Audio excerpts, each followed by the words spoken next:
Good. So, how you doing? I'm doing good. Once again, life schedule things are busy. A lot of work. hmm Get married in October, so Oh, dude, that married. Wow, that's awesome. That is cool. Where you guys getting married at? we got a little venue here in Chattanooga, Tennessee.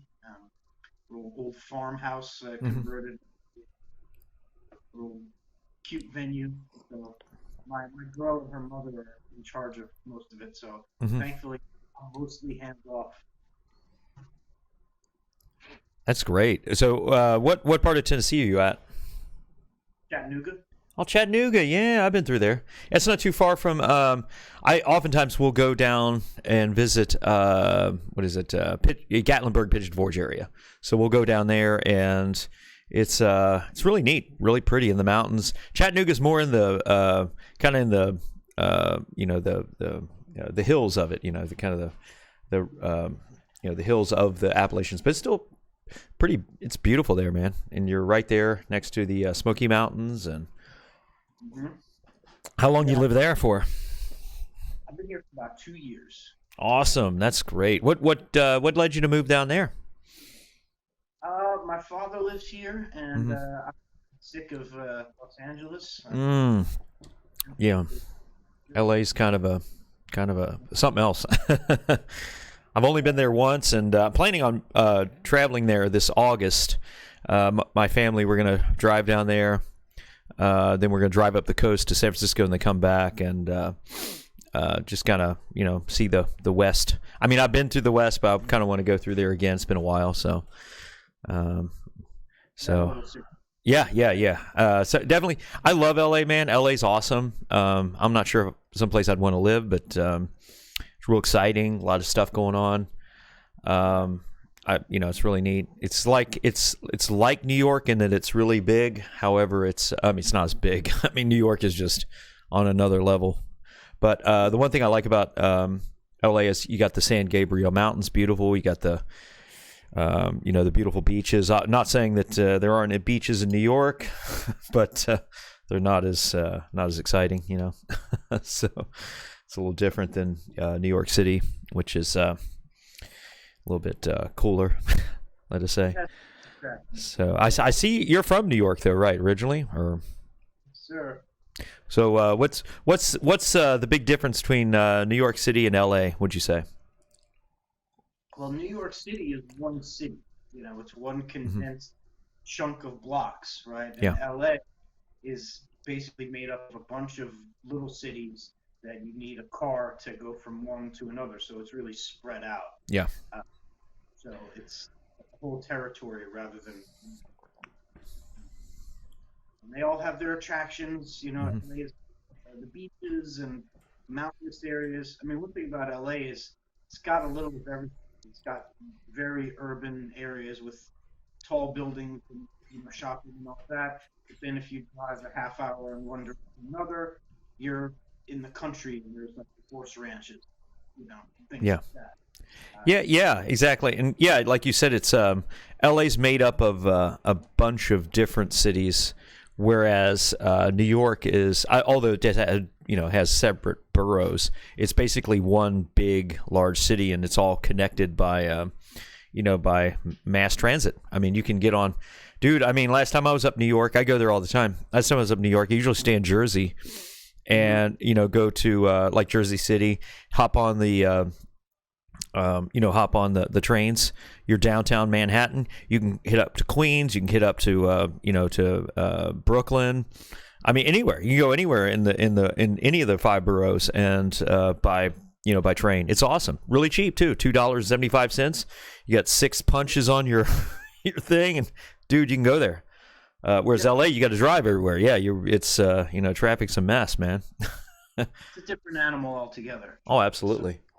but I love them both, but neither was quite working out for me. And hmm I like Chattanooga. I met my girl here, so hmm I'm not gonna complain. I love her. That's awesome, man. And I guess she's from Tennessee. Yeah. Mm. That's all. Well, I personally, I live in northern Kentucky, so right across from Cincinnati. So I know what it's like to, the smaller areas. Although Cincinnati's, decent size city, nothing like, LA or New York or anything like that. But all right, so let's get into your writing. So how long have you been writing?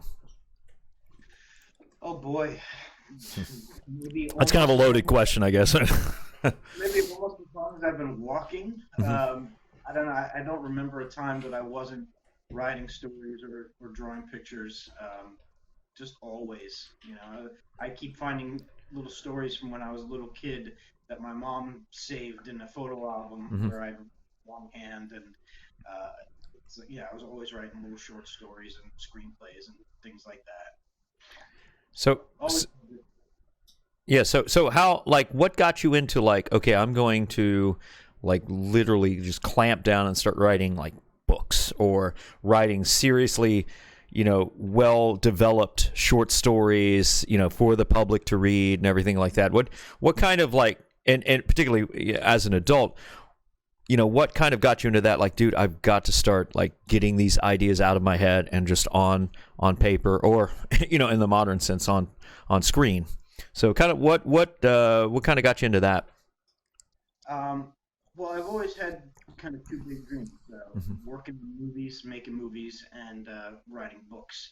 Ever since I was a little kid, and for many years I was working in Hollywood, working on movies, mostly as an artist, sometimes in the special effects field, and sometimes I worked as an actor when I was a little kid. So I've done all sorts of jobs in the film industry, and I wrote screenplays, and I made some short films. I was trying to get some bigger films made, and those weren't really getting off the ground, and it was a bit frustrating. Yeah, I've been working in one capacity or another on films for like 20 years, and you know what? I've not done anything about my other dream of writing books, and I wanted to be a novelist. I always wanted to write novels. So, I had a fresh start moving to Tennessee, and I thought, I'm gonna get into this. I don't need a whole crew full of people. I don't need $1 million to shoot a movie. All I need is myself, and I can do what I want, and that's what I'm doing. I'm putting out my own material, self-publishing, and so far I'm loving it. That's awesome, man. Yeah, obviously books is writing books is a different monster than writing screenplays, or, writing in the industry. And I was looking at your bio. I seen that as you said, you had experience writing in Hollywood. Some of the projects you worked on was Sky Captain and the World of Tomorrow, Species, Hellboy, Underworld, The Cave, CSI New York, Kingdom, and Ancient Aliens. So, kind of give us some details of your experiences with these projects. What kind of got you into that aspect of the writing industry initially? Well, the projects that you just mentioned, those weren't. I didn't do anything writing wise on them. Oh, okay. Those were special effects gigs. Sky Captain, storyboards, and Hellboy and Underworld and The Cave. Like, I did special effect work on those in the prosthetic shops, like helping to make the monsters and things like that. So I was really doing all sorts of different kinds of jobs in film business. Storyboards, posters, character designs, you name it. As far as the writing, it was mostly just my own independent projects. So yeah, but those were all fun, and I loved working as an artist. But the problem is that it's all freelance. When you're working on movies, you work on one gig, and it might last a couple months or a couple weeks, or sometimes I'd work on a commercial that would be one day. So I would be making good money, but it wouldn't be consistent money. Yeah. So it was a little frustrating like that, I have to say. Yeah, that would be, especially since you're wanting to write. You're wanting to create something, creative. You're wanting to create something, a narrative or a story, and you're contributing to a story, but it's someone else's story, and you're wanting to tell your story, your ideas, right? So, I guess that kind of was the impetus for your transition from the Hollywood experience to, obviously writing screenplays, and then ultimately writing your own books, which you have full control. You don't have to really consider, a production team and this and that, but you just, everything comes out of your head, boom, it's on it's on paper, and it's a lot. Yeah. You got a lot more control. So as far as your books, what are some of the readers do you think that you attract? Like suspense, horror. Actually, because I was reading, I actually purchased one of your books. I haven't got a chance to read it yet, Lady of the Lake, which looks really freaking amazing, by the way, guys. It's really, God, I mean, it looks really good. And but what type of readers do you think you either attract or you're writing for? Well, I would classify. I hate classifications, but if I have to classify my stuff, I'd call it like classic horror, Hmm. thriller. There's a lot of niches of horror. There's like splatterpunk horror and extreme horror and dark fantasy and this and that. But I think my stuff is kind of like old-fashioned classic horror, sort of like if you're talking heavy metal. There's like new metal, black metal, Norwegian folk metal, but then there's also just classic heavy metal like Judas Priest, Iron Maiden. Yes. So I think of my stuff as like classic horror. So Hmm. anybody who's into Robert McCammon or Stephen King or Dean Koontz, Anne Rice, those kind of people, that's the kind of market that I'm looking to do. And Yeah. all my books are either horror or action horror. Like I'd call Lady of the Lake just a straight horror thriller, and Skinner is more like an action horror or dark fantasy, and then the collection of short stories they're pretty much straight up horror. Some more extreme than others. Yeah. you know, like I wouldn't call myself like an extreme horror author because there's people out there that really specialize in that, and they're like pushing the envelope as far as blood and gore and just being as disgusting as possible. Um, I have some of that stuff in my work. Every one of my books has some pretty extreme graphic horror in it, but I don't try to really go all out with it. Hmm. I try to have some restraint and um, imply things rather than describe every last little grisly detail. Uh, I try to leave as much as possible up to the imagination. The readers can fill that in for themselves.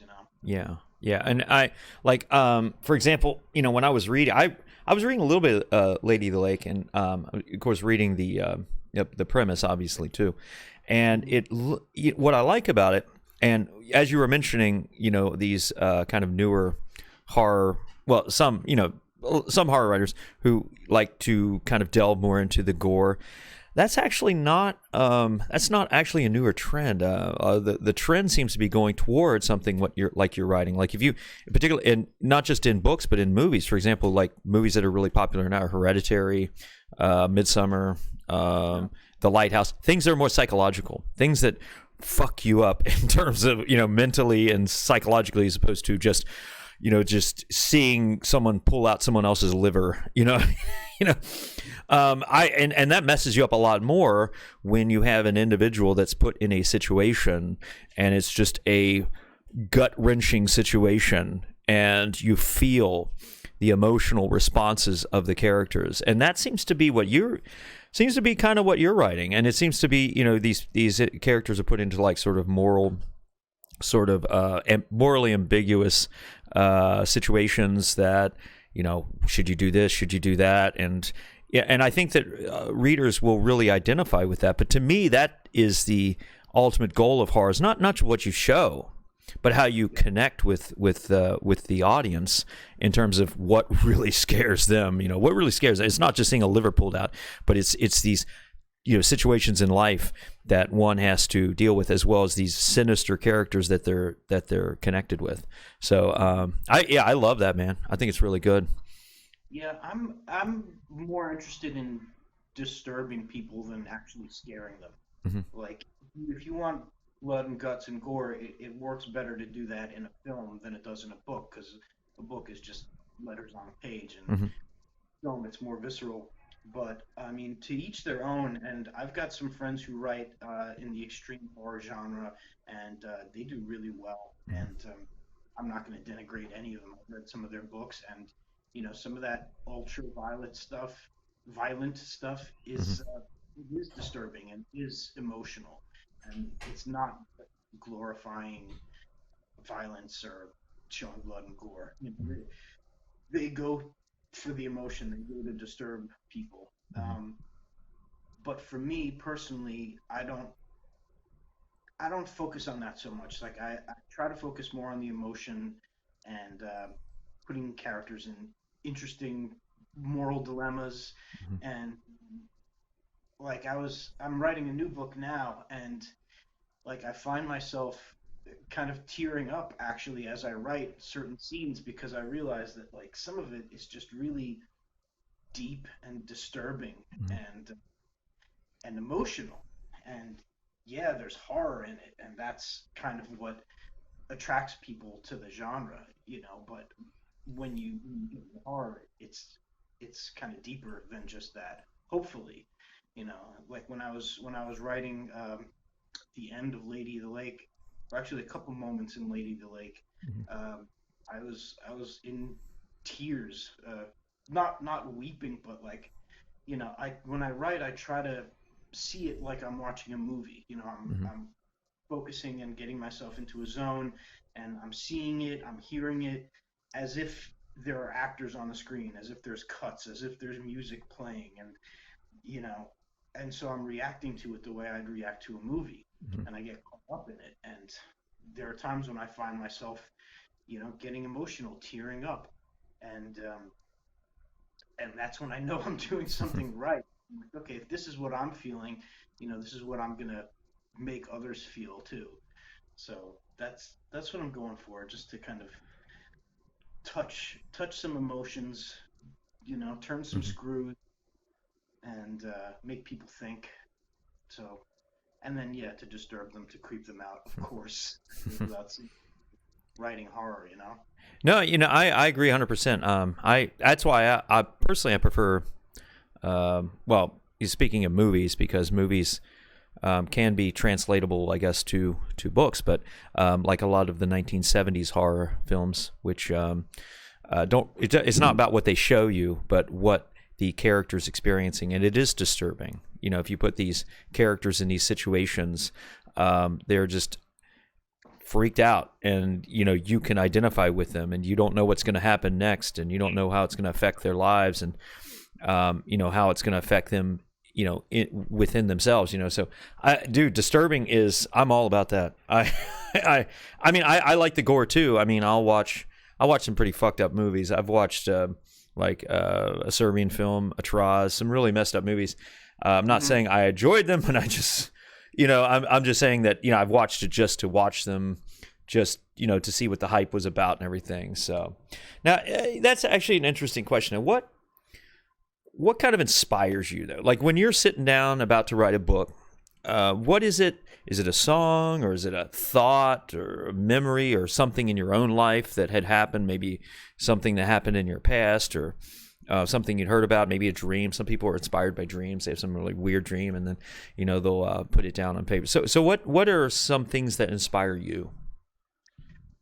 Oh boy, I mean, it's a lot of things. It's everything, really. I wish I could give you kind of clear and concise answer, but really, I mean, the way I go about writing is that uh, I just keep my mind open to everything, and that means everything in the world, whether it's music or things I experience in life, or dreams and nightmares, things I see in the news, whatever kind of comes into my consciousness, spark an idea. So, like for instance, there's a story in my collection of tales book, and it's literally just a nightmare that I had once, that I transcribed into a story about a person who wakes up on the floor of his house. And he's completely immobile. He can't move his body at all. He realizes that he's been drugged, and suddenly he realizes that there's someone in the house with him, and that they broke him and drugged him. And they might have murdered his family. He doesn't know because he can't move. He sees this intruder approach him and take out a knife and then lash down. And and that's the end of the story. Sorry, spoilers. I just ruined the story. But hell, I need people to buy that book more anyway. So if that sounded good, buy the book. No, but it was like I literally had a nightmare that was very much like that. And like in my nightmare, I couldn't move, and I woke up and still couldn't move. It's like I think it's like a sleep paralysis kind of disorder or something. But just not being able to move and not being able to say out loud like, "Help me, wake me up." I could only mumble a little bit, and my fiance kind of like woke up and started shaking me and woke me up. I was like, man, that's more terrifying than any monster, that I can think of. Just being in a state of helplessness, not being able to move, not being able to call out for, and so I just the story, right? Yeah, no, And that's whoa. yeah, and then like, and then there are other things that kind of happen in a more mechanical way. Like Lady of the Lake originally started as a screenplay. Me and my friend in LA, my friend's an actor, and we were trying to come up with a project that we could come up with together that he could be the star of, and I could write and direct, and it would be something in the horror. So we started with that. Okay, what can we do that horror that my friend can star in? And we started thinking of, well, what do we have? What do we have at our disposal? Well, we have my friend, so obviously it has to be something where the character suits him.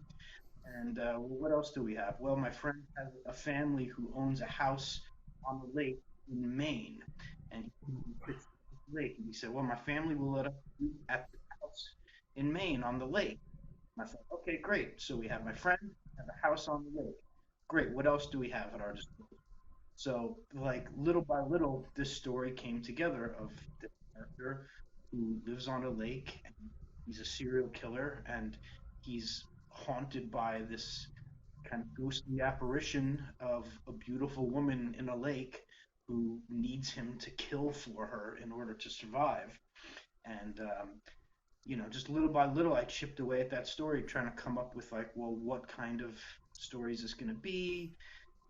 What kind of characters are there going to be? So, I mean, just as far as inspiration, just lots of little things came together to kind of turn into that story.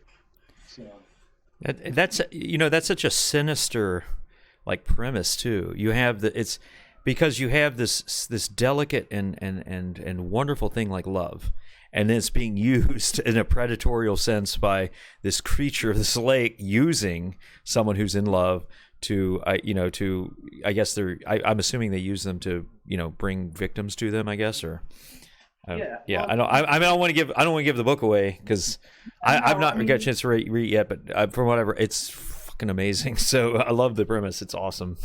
I'm not going to say anything that's going to spoil anything that that's not being written on the blurb on the back of the book. Mm-hmm. But yeah, it's this character in the lake is being very manipulative to get our guy to bring her these victims.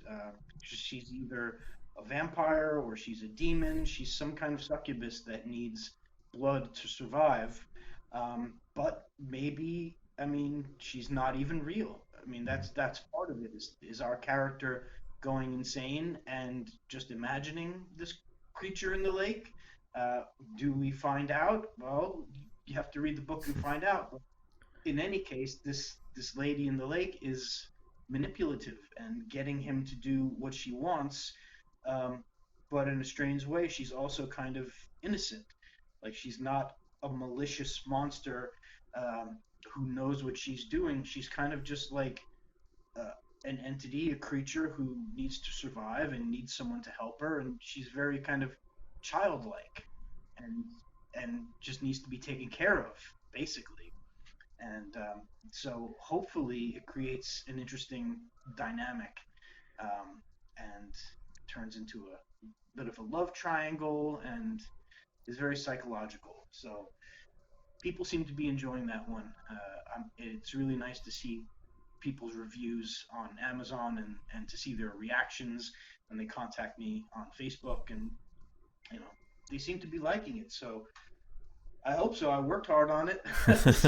Well, yeah, I tell you though that premise though, what I really like about it is because typically, horror genre it usually doesn't go that deep. It doesn't go delve into like these sort of deep psychological themes, and maybe even themes that you see in great literature, like the existential problems that we deal with. But dude, I mean that premise. I mean, you have this predatorial sort of relationship in love, but it's not that simple, because it's not like this one entity is purely evil, because they have needs as well, and those needs, as you mentioned, are innocent. Well, I'm sorry, their personality is innocent, but the things they need are not that good. They cause a lot of pain and misery to people, but but that person is not necessarily bad. You know what I mean? So it's a morally ambiguous indictment of love itself, really, in a sense, because love is, we want something from a relationship. Somebody wants they want something from us. At what point are those wants and needs, abusive, or are, is it a quid pro quo? So, I mean, it's, I don't know. I like that. It's really, when horror is at its best, it is deep and it does get existential. And I've got nothing wrong with like very simple horror stories where there's a monster attacking people, or there's a psycho attacking people, or whatever. Like, I love plenty of those. Those are fun. But the good ones, you can look at them two ways. You could look at it at face value, where there's a monster attacking people, but then there might be some other, subplot. Well, I shouldn't say subplots, but underlying themes, the different ways that you could read into it, kind of existential morals, or deep philosophical values that are kind of intertwined into the plot, and something that makes you think. Because I don't think that horror should be considered something that's separate from great literature. There's a lot of horror that is great literature, and I think a lot of people look down their nose at horror in general. Yeah. Right now. Yeah, no, I agree. I mean, look at Beowulf. I mean, Beowulf or any great works of literature from the past that have horror themes, Dr. Jekyll, Mr. Hyde, Frankenstein, Dracula. These are all great works of literature, and they were well done, and they have very deeply profound themes, and they should be held just as high as work by J.D. Salinger or something. Something like that. A great great writer. Those are all great writers, and I agree. I think those stories, the horror stories, they're really, even though people might look down their nose at them, those are the stories that really last throughout human history. You don't see cave paintings from early cavemen about a little drama about people and their feelings. You don't see cave paintings that are rom-coms. There's no stories in the Bible that are just like little slice of life drama. All big bombastic stories about creation and death and angels and demons and monsters, and it's all terrifying stuff. And even old fairy tales, they all are based in love. Yeah, These are stories that last, and people can look down their nose at them, but how in 500 years are people still going to be talking about J.D. Salinger? I don't know, but I bet they're still going to be talking about Dracula and Frankenstein. Oh no, absolutely. And like you said, the biblical stories. I don't see any cave paintings of like a some protagonist from a Arthur Miller play, like some caveman that's just upset because his cave boss is being oppressive to him. But yeah, the monster themes and the themes of these great oppressive entities are much more powerful. And I mean, some of the most ancient works of literature have monsters in them, regardless of whether we like to admit it or not. I agree 100%.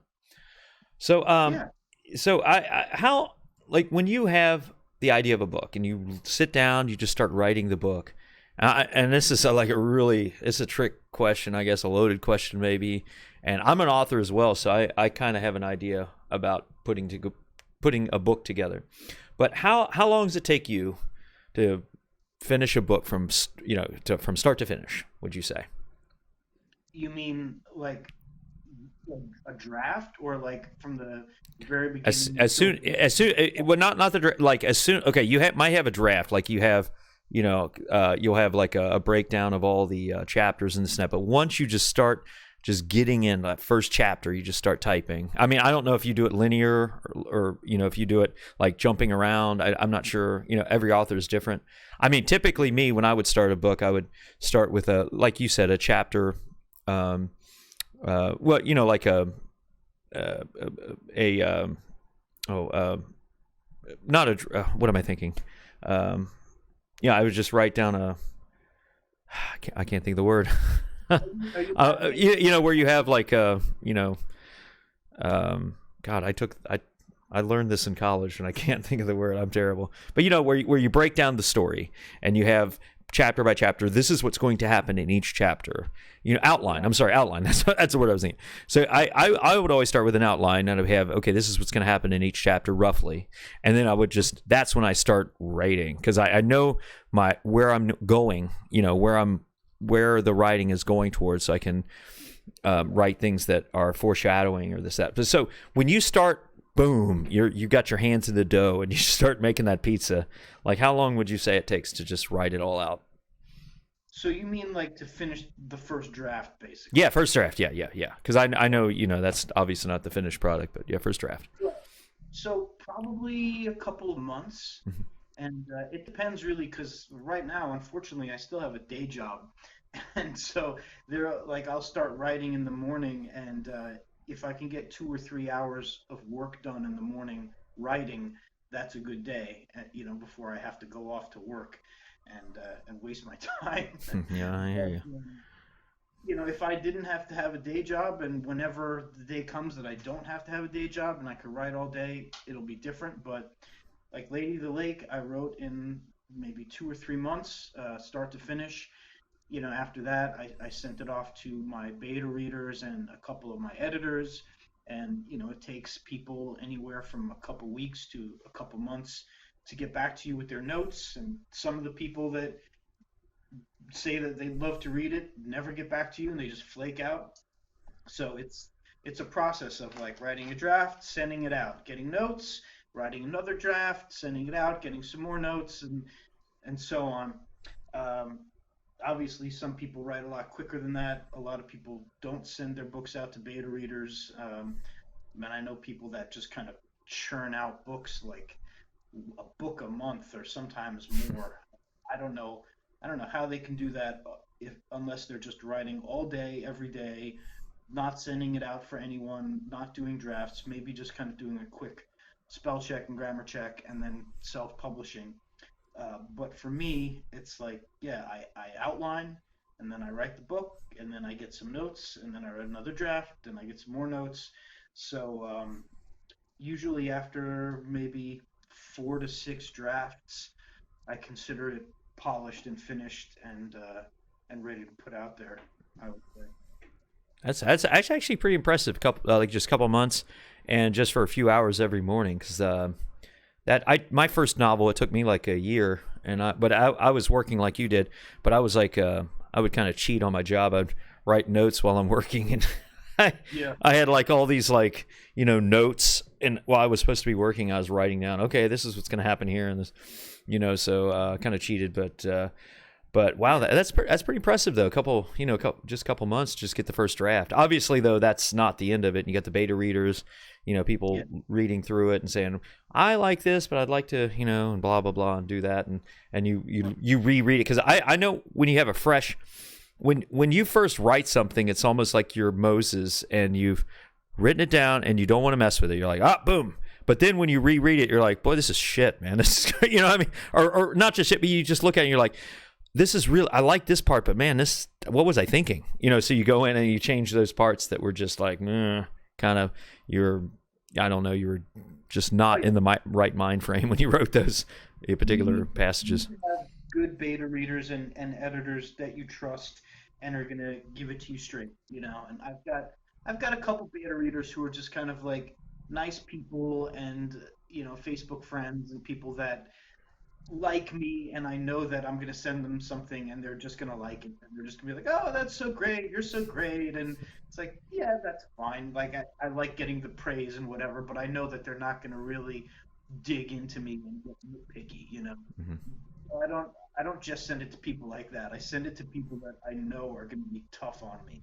And I have a few friends who are very tough on me. I have one of my uncles does professional coverage. He has a company called Coverage Inc. in LA, and all he does is he reads screenplays and books and writes coverage and edits them. I have a friend in Nevada who I went to high school with, who's also a great editor. I have a new friend here in Tennessee who's also a great editor and really knows his grammar inside and out and understands storytelling. And all of these people really just lay into me and tell me like what works, what doesn't on like every level. And sometimes, I listen to them all, and often I'll change things around based on what they say, and sometimes I'll disagree, but I always at least listen. That's it's really a blessing to have people in your life that are willing to just tell you like it is. It's almost like I in grad school and in my doctoral program, I had professors look at my work and they would just tell it like it is. They're like, you need to do this, you need to change this. This is like, what the hell are you thinking? You know what I mean? And you need to have that as opposed to someone who says, "Oh, this is great. This is the best thing I've ever written." It's like, yeah, thanks. I mean, that makes me feel good that I'm you're a good writer, but you need those people in your life, that's gonna just tear you apart in a sense. You know what I I'll mean? give you an example, right? Mhm. So my other book that I came out with all these three books at the same time on the same day in May. And that's a whole other long story why I wrote three books at once. But I wrote this book called Skinner, which is like action adventure. There's werewolves and werecats, and it circles around the child trafficking ring. And our hero is a werecat, and he has to team up with another werecat, and they have to take down a trafficking ring. And um, and I was trying to be really clever with my writing. I was trying to be poetic, Mhm. trying trying to start off the book with a really great, clever sentence. Because one thing I really believe in is having a great opening sentence that kind of hooks people in. And you know, if you read a great opening sentence, it makes you think, "Oh wow, that's a great sentence. That got the hook in me. I want to keep reading." Yeah. So I'm a big believer in opening sentences, right? And so I wrote this opening sentence that I thought was super clever. But I sent it to one of my friends, and he was just like, "No, that sounds silly. That's like pretentious. Like you don't want to do that. That doesn't make any sense. Blah blah blah." And so what I started with was I started with a chase scene with a motorcycle chasing another car through the city, and because the book involves werecats, and our main character is a were black jaguar. Mhm. Uh, well, I'll describe this black motorcycle, like it's a cat. So I think the opening sentence went, "The motorcycle was a black panther chasing its prey through the city." Right? And I thought, oh, that's cool, that's clever. Motorcycle was a black panther. And I sent it to my friend, and he was like, "No, that's silly. A motorcycle's not a Black Panther. You don't want to start off all metaphorical like that. Just be simple and to the point, and whatever." And I thought about that, and I was like, "Yeah, you know what? I'll change it." So now the opening sentence is just, "A motorcycle roared through the city." Mm. Right. So, and I think that's just more to the point, and you know, classier. So, and if he hadn't told me that, I would have released it like that, and and I went through the whole book with that kind of thing in mind, on the last draft, and I found a few things that maybe seemed a little flowery or metaphorical, and I just kind of cut them down and simplified things. And I think my writing is at its best when it's just kind of simple and matter of fact, and Mhm. trying too hard, you know. No, yeah, I agree because oftentimes we want to like try to write like like G.K. Chesterton or some some You try early 20th century. Yeah, we try, and it's best when you just and that last line you said where a motorcycle just roared through this. It's so simple, but it involves so much in terms of what the reader is thinking. So it just to me, I mean, I would but be further. I would be drawn in by that. Just simple. It doesn't sound real flowery or anything like that, but it's like, wow, this okay. I'm already there. It draws you in. You're there, and you just want to know what more is going to be happening. You know what I mean? So yeah, I agree. I think that's fucking amazing. But it's cool that you have friends that will tell you that, and they're like, oh yeah, that's great. It's good that you're like, look, you're good, you're a really good writer, but that ain't working. You know what I mean? And that's awesome that you have I'm people very that do. I'm lucky that I have people like that. Like even my mother, people say, "Oh, don't show your book to your mother. They'll just, they'll just tell you you're so great and whatever." It's like, no, you haven't met my mother. My mother is a former literature professor. Whenever I tell my mother something I wrote, I get like 5 pages of note back. And she'll tell me what she thinks, and often I won't agree, but often I will agree, and at the very least, it'll make me think. And yeah, I'm very lucky. Not a lot of people have that, Mm-hmm. and if you don't already have that in your life. Like my suggestion is to kind of seek that out, find people like that, and like the internet is great, whether it's Facebook or Twitter, or there's like message boards and forums online and stuff. Like there's a writers forum online that I joined, and it's all like indie writers on there, and they chat in different little groups and stuff.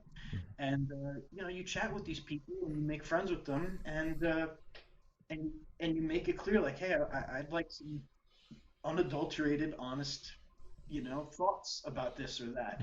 And if you find the right people, you can get that, but you don't want to just send it to your best buddies or people who casual acquaintances who, just want to be polite.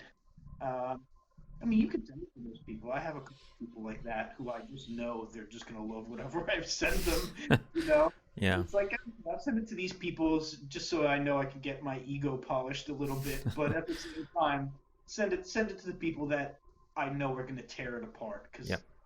that's what it needs. You gotta test it through fire, Hmm. basically. Yeah, absolutely. Kind of the whole the biblical sort of imagery of the refiner's fire, and you just subject it to heat so that you can just beat the shit out of it until it becomes Yeah. something useful. Actually, it kind of Well, segues into my next question. So if you had, do you have any like, would you have any like advice for any aspiring writers, that are wanting to get into writing? oh boy. Um, I mean, I have a lot of advice depending on like a specific question.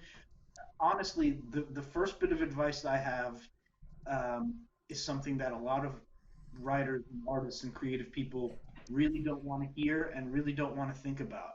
And that is that if you can imagine yourself being happy doing anything else, do that other thing.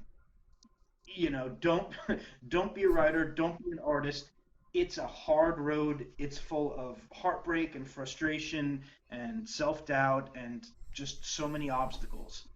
If you think about it, if you're like, I'd be happy working at my father's car dealership, or I'd be happy, being an HVAC technician, or I'd be happy being an RN at the local doctor's office. Like, if you honestly think you'd be happy doing that thing, do it. Like, sure, if you want to be a writer, self-published books or just write for your own pleasure, like I'm not going to discourage that. Like, go for it. Get your creative juices flowing and do that thing. But like, if you're trying to be like a professional writer and make a living, or professional artist and make a living, and if you can see yourself being happy doing anything else, do that other thing.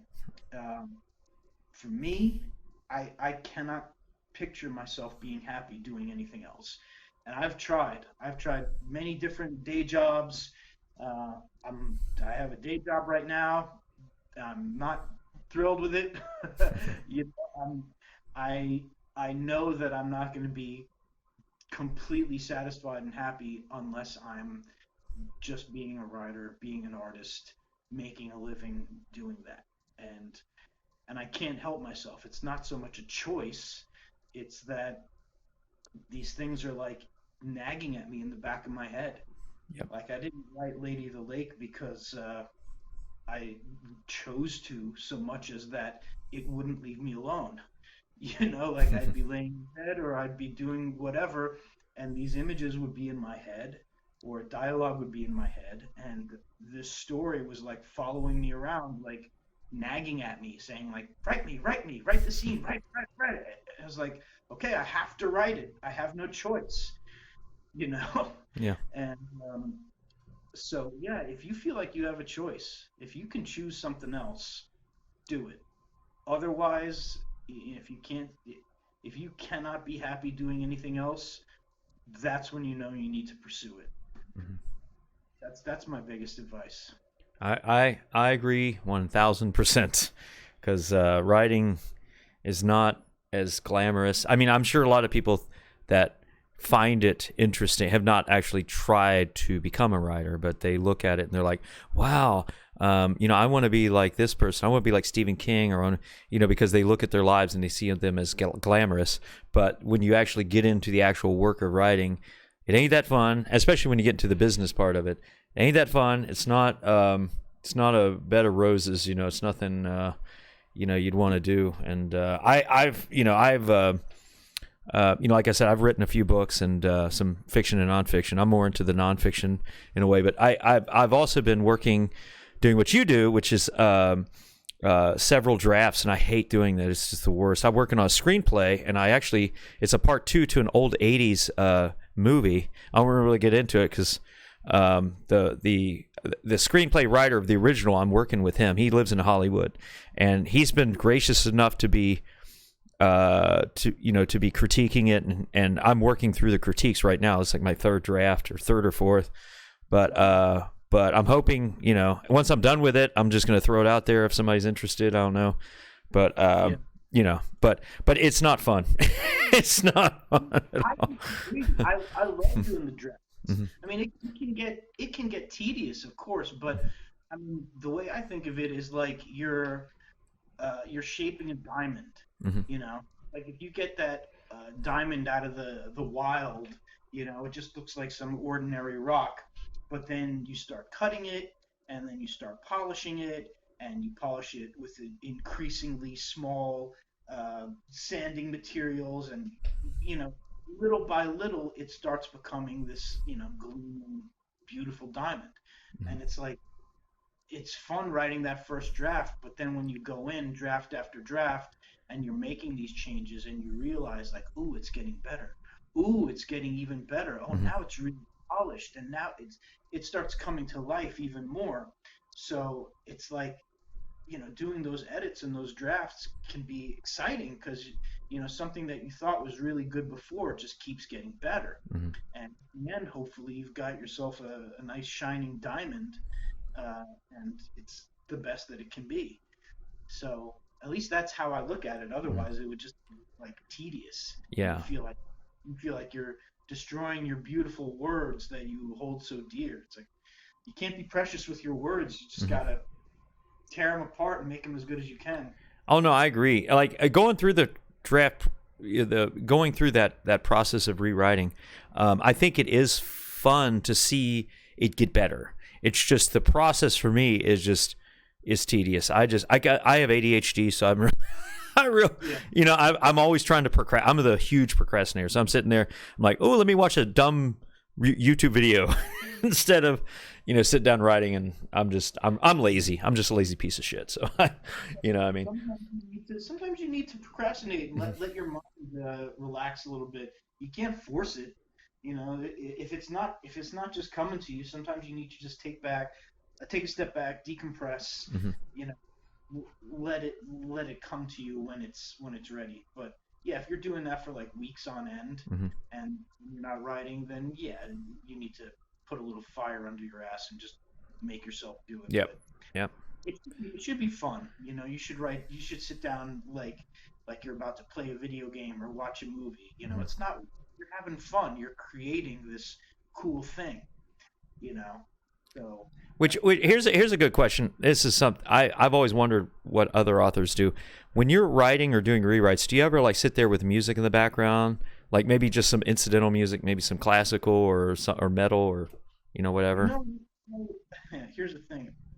I really need to like focus. I hate distractions, and I'm easily distracted. Mm-hmm. So usually when I'm writing, I'm just wearing earplugs. I don't want to hear the neighbor's kids laughing. I don't want to hear my cats meowing. I don't want to hear my fiance in the other room on the phone. Like I don't want to hear anything. And music is the same thing. Like if music is playing, like I'll be distracted by it. Although what I will sometimes do is there's these YouTube things where I think it's like binaural music, or there are these like videos where it's like 12 hours straight of just meditation music, and it's kind of just it's not music so much with a lot of notes, but it's just kind of like tones, and sometimes it's like kind of dark, ominous tones, and but it's just kind of trancey music. And sometimes I'll like put in my earplugs, but then also turn on one of those so that there'll just be like a there's like drones in the background and creates like an atmosphere. And I can write that way, and sometimes that's cool. But yeah, if it was like classical or something like that, there'd be all these notes and melodies, and I'd find myself getting caught up in that. And yeah, I know a lot of people it works well, like especially like people that listen to like horror movie soundtracks and things like that, and it gets them in the mood. And God bless if that works for you. For me, yeah, I might be a little ADHD too, because I can't. I need to be totally immersed in what I'm doing. Well, the binaural beats are really good. I use those for meditation. I'll put some headphones on and do some meditation. I kind of dabble in the occult, so I do some occult stuff, and I do like I do some I've been working on astral projection. I'm a member of the Rosicrucian Order, and I just do meditation, do some weird stuff, or what my friends and family would call weird stuff. I don't really talk with them about that, but the binaural beats are awesome for that. It's really good for that that kind of shit. Another answer to that, I should say, is like before I was saying that I kind of see what I'm writing in my head like it's a movie, and I hear like the music as I'm writing, and maybe that's another reason why I don't like to listen to music while I'm writing, is because like when I'm writing, my subconscious is kind of already creating music for like it's the soundtrack of the movie that I'm watching. So there's already music in my head, sort of, at least the right kind of tone for the moment. Yeah, I like to see it and hear it all in my head as if I'm watching a movie. Yeah, because it kind of, the silence sort of creates an atmosphere for you to create the music in your head yourself. Yeah, I totally get that. I definitely get that, and you definitely don't want anything distracting it. With me, it does kind of work to have some classical, or I'll put some metal on that's like it's like music that's not drawing me in to listen to it per se, like, or to focus on the lyrics, but I can feel, I feel something, and when I'm writing, it helps me feel. But but it doesn't, it doesn't work for everyone. It helps me sometimes because it'll get me away from watching YouTube videos, and I have to do something. So I'm like, well, I can start like actually doing the that. So but well, I'd like to check out your stuff as well. Oh, cool, yeah. See what you're all about too. I'll have to send you a link. It's I have a different name. I go under I have a pseudonym named Algernon Gedgrave, and it's mainly fantasy. I've been working on this crime drama. It's kind of like an Agatha Christie type for a long time, and I'm like halfway through it and I just put it aside for a while. So I need to do that. But the first priority for me is getting the screenplay. I need to get the screenplay done because I feel, because he's a friend and I want to make sure, I don't want him to just get bored with the project. So I need to get that done soon.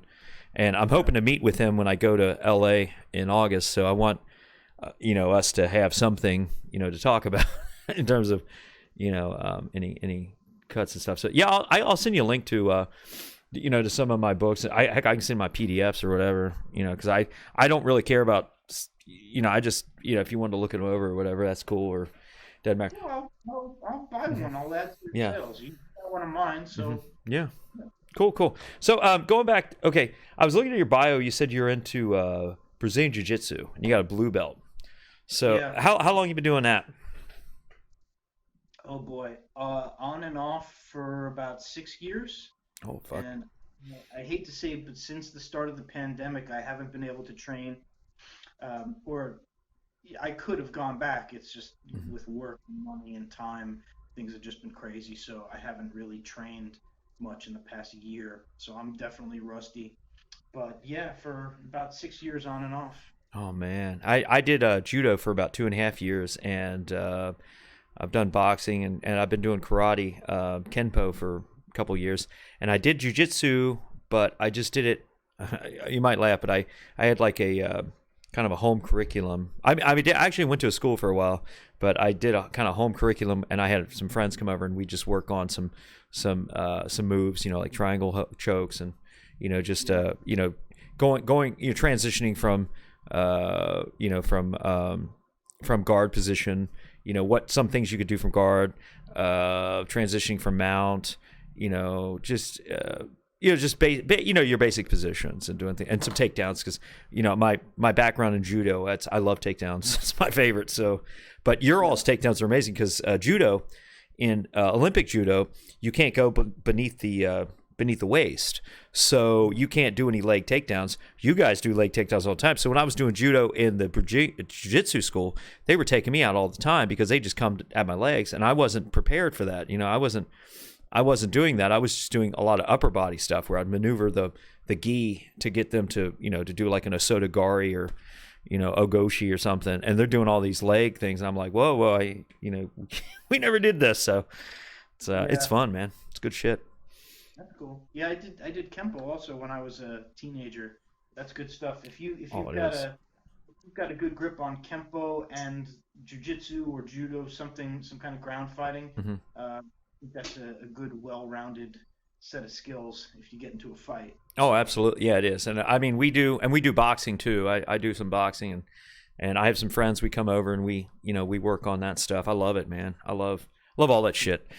So heck, man, maybe I'll come down sometime, roll with you. I got I have pads in my people up, Yeah, that'd be awesome. I love getting my ass beat. So, also too, I noticed you're really into like cheesy '80s movies. So I noticed. Well, okay, so what is it? Horror, John Hughes, action, fantasy, all the above? What's some? All the above. I love all genres.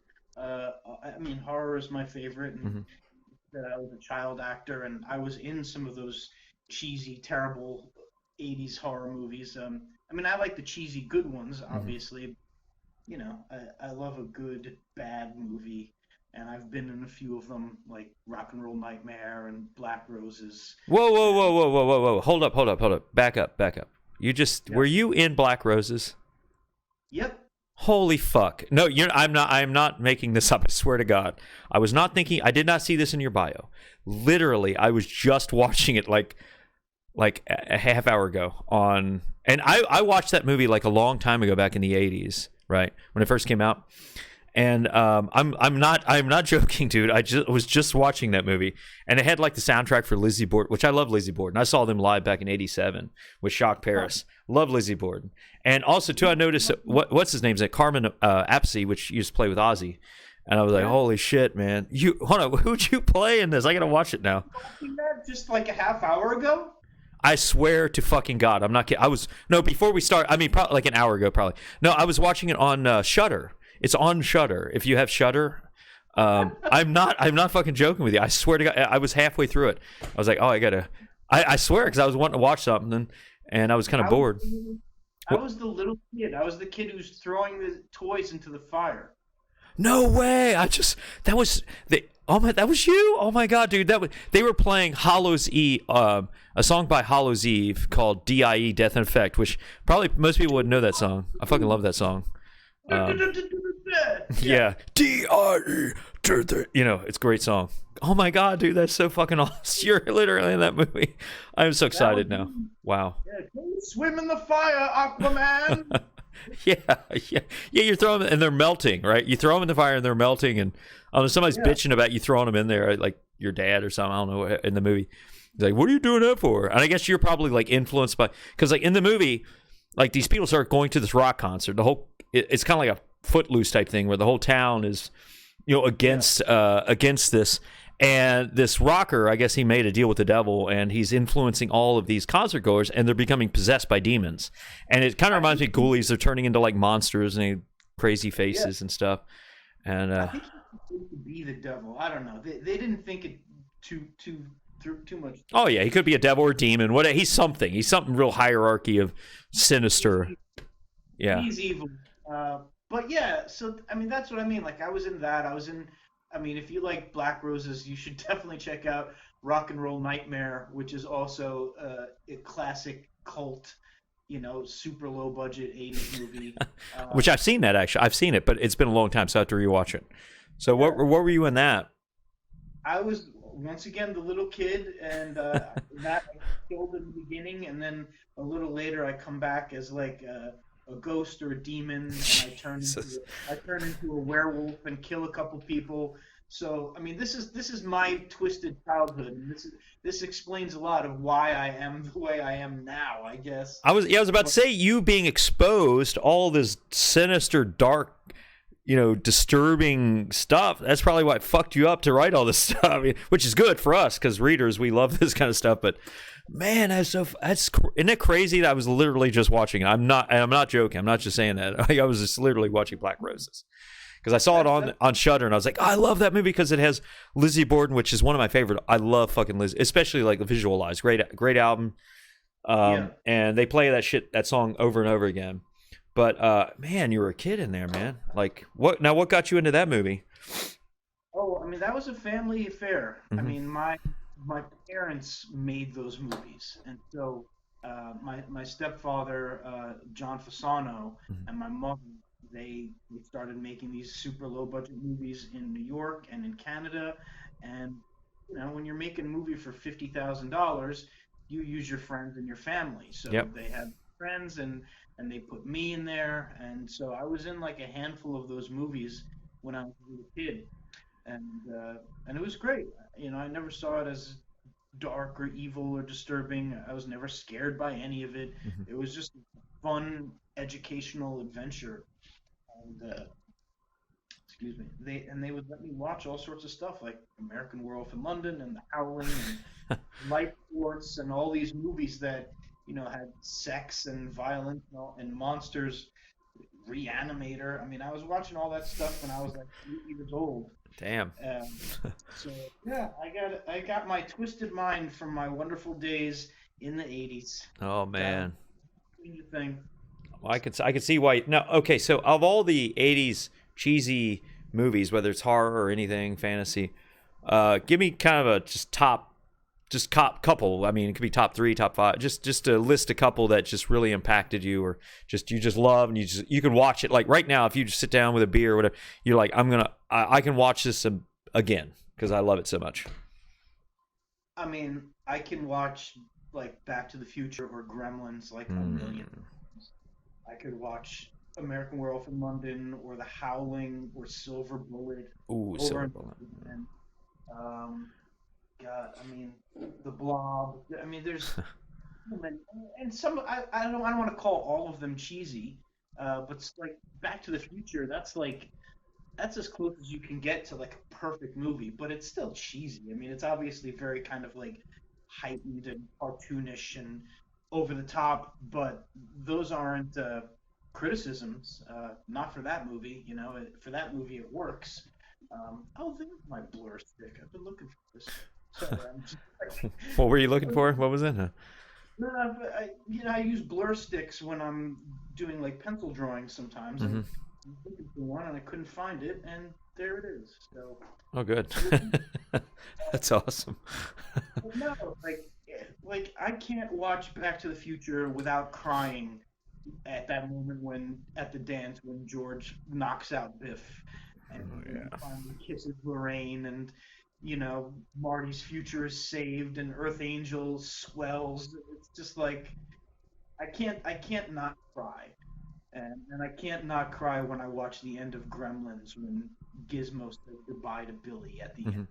Yeah.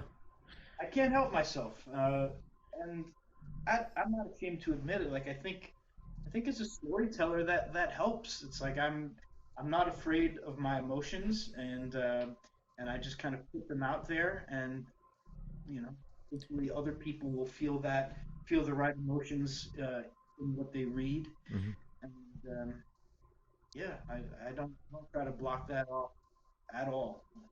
Just That, go with it. that's awesome, man. That's I guess I probably should get going. I don't want to take up your whole day and everything, but dude, it was great talking with you. And I'm gonna leave a link to your books to Amazon in the description of the video so that people can look at Okay. your check out your books and everything. And I'll definitely promote the hell out of them whenever I get a chance because I think you're an awesome writer.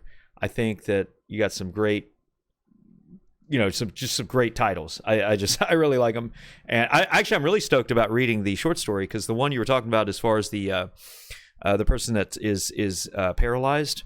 I get the same feel like when I've had scary dreams where I would see a ghost or something and I couldn't verbalize it. I there was no breath in my lungs and I felt something in the pit of my stomach. I literally couldn't vocalize something. I couldn't go. I can't say help or can't even say a word, and you're just terrified so much that you have no air in your body. You know what I mean? And I know that feeling, and that would be awesome to read a short story that has that sort of theme in it, where someone's paralyzed, they can't do anything, and they just have to watch everything unfold. You know? Cool. Well, it's yours for the taking, and anyone else that wants to buy it, they're available on Amazon, and they're also available on Godless.com. If you think Amazon's the devil, um, Some people I'll do. also, yeah, I'll send you a link. I've got a Facebook authors page. Mhm. I'll send you that too if anybody wants to follow my authors page, and I've also got a YouTube channel.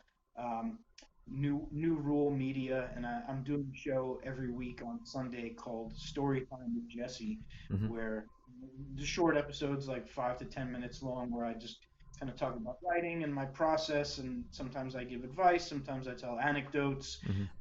We're trying to kind of build up a YouTube following to help promote my writing, and yeah, so I'm just whoring myself right out there.